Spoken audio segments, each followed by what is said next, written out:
Okay, game. O, nanay, tatay, lola, lola. Sa loob ng tahanan nyo, kayo na po matatanda. Tama. At bilang matatanda ay dapat nagsisilbing magandang halimbawa sa mga bata. Kayong matatanda pa po nang unang gumagawa ng mali. Hindi kayo nahiya? Nanay, tatay, lola, lola. Nag-iisip ka ba ng tatanga-tangahan ka? Papayag ka ba na yung bahay na inuuwian mo, punong-puno ng basura ngayon? Pues syempre, ayaw natin. Tama? Ayaw? Ngayon, sagutin mo to. Bakit yung bahay ng banal na espiritu mo, pinuno mo ng basura ngayon? Naabuso mo. Ulitin ko, ha? Unintentionally, hindi mo sinasadya, pero naipasok mo sa katawan mo. At alam niyo ba, milyon-milyon ang basura sa loob ng katawan? Milyon. So, tanong, kasya na po ba ang isang timba o isang balding tubig? Pwede. Gusto kong ipakita sa inyo na itong labas ng katawan natin, kukunti lang ang sulok.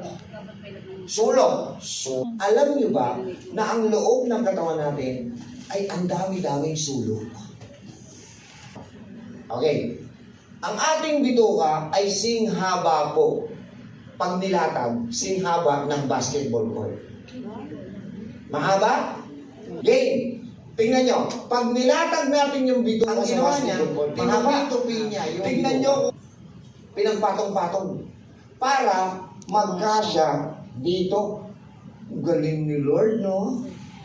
Kaso nga lang, tupi-tupi siya. Ibig sabihin, maraming sulok-sulok. Totoo hindi? So, yung loob ng katawan natin, maraming sulok?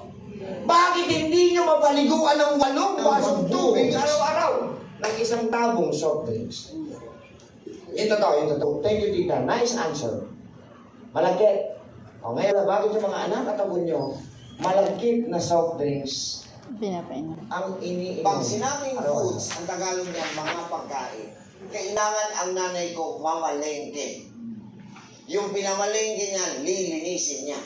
Yung nilinis niya, lulutuin niya. Pag naluto na niya, tsaka palang may pagkain ng anak niya. Tama? That was before. Ngayon, anak, nagugutom ka, oo. Meron mga pasyenteng mga kabataan Kainan, totoo hindi. or mga below 18 years old, below, ito po ang mga pinagbabawal. Junk food, soft drinks, at lahat ng chocolate. Ngayon lang, sabihin mo, Lord, di minsan, hindi ko minahal itong katawan na ipinahiram mo lang sa akin. Tapos,